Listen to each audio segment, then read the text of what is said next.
مصطفى عبده. مصطفى عبده ماشي وهو جول ولعبها بقى في الملعب وعلى طول. يا ولد يا ولد يا ولد يا ولد يا ولد. طاهر ابو زيد.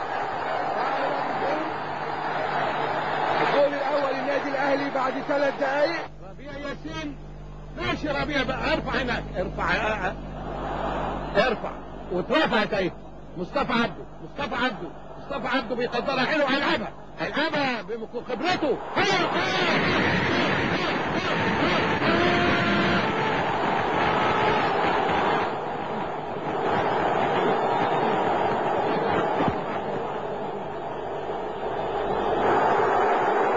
والخطيب جول.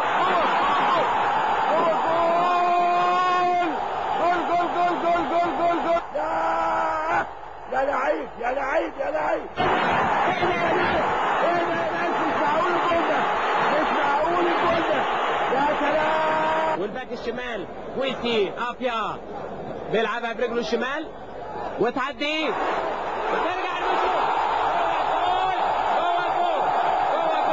جول الاول لنادي كوكوكو وهجمه للاهلي والطاهر بيلعبها جوه المنطقه وتعدي انما يلحقها كوفي بادو اللي راجع ورا ويديها لزميله كويسي ابيا اللي يرجعها لجوزيف كار.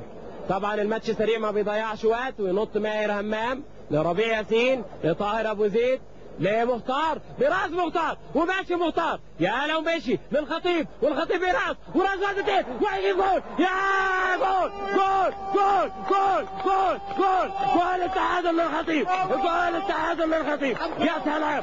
الخطيب نجم مصر ونجم هجوم النادي الاهلي يموت من كرة مختار ويرقص 1 و2 وينفرد بجول